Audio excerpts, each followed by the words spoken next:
Today we're taking a closer look at the Canon RF-S 18 to 150mm IS-STM lens for shooting underwater. Now initially I wouldn't have picked this as an underwater lens because of its really long zoom range, but I was blown away by the images that Matt Dowse came back with, so let's dive into it. So as an RF-S lens, it's designed for Canon's crop sensor cameras like our favorites, the R7, the R10, the R100. When you attach it to the camera, you can backload it into the housing with a dome port attached. This makes a really streamlined setup, and you don't have to put anything on or off underwater. So compared to one of these systems where you're trying to attach a heavy wide-angle wet lens to the front of your housing underwater, I find this system will be much more compact, lightweight, easier to pack, easier to travel with, and more comfortable to handle underwater. It's perfect for the beginner photographer who wants something that's really easy to work with. With this extended zoom range, 18 to 150mm, you can move from capturing a reef scene to looking for small details all on the same dive. And this lens really shines in that macro range, which is also the easiest place to start for beginner underwater photographers. I find 18mm plenty wide to shoot landscapes and the larger reef-like like turtles, sharks, schooling fish, and all of those beautiful larger things that you're going to encounter underwater. Underwater, autofocus performance can really make or break a lens, but the 18 to 150mm is quick, reliable, it's responsive to sudden changes.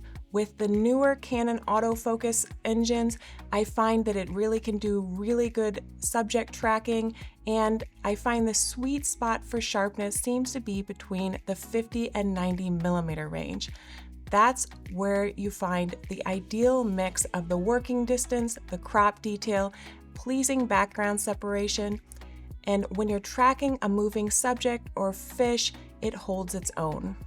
So let's talk about the need to add a +4 diopter to this lens to shoot it behind a dome port underwater, and that relates to the close focusing distance of this lens. It's only 7 inches at the wide end, but at 150mm, it jumps up to 18 inches.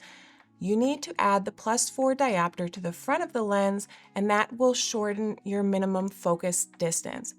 You won't see any effect of this underwater. In fact, it might sharpen your corners a little bit, but you will lose the ability to focus at infinity on the surface. So you can't use this lens to shoot split shots where you're half in, half out of the water.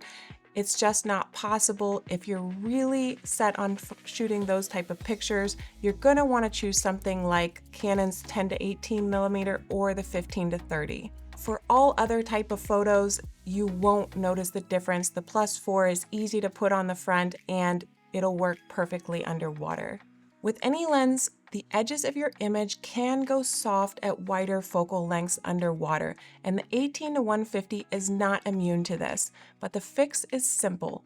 Stop down to f8 or smaller to bring that edge-to-edge sharpness back. Smaller apertures also help to increase your depth of field for macro images. The Canon RF-S 18 to 150mm proves that sometimes the most unassuming lenses can deliver the most versatile performance. For Canon crop sensor shooters, it offers a huge range of subjects in a single compact package. It's practical, versatile, and ready to handle almost anything you encounter underwater. If you have any questions about this lens, drop them in the comments below or shoot us an email to ikelite@ikelite.com. Thanks for joining me, and happy shooting.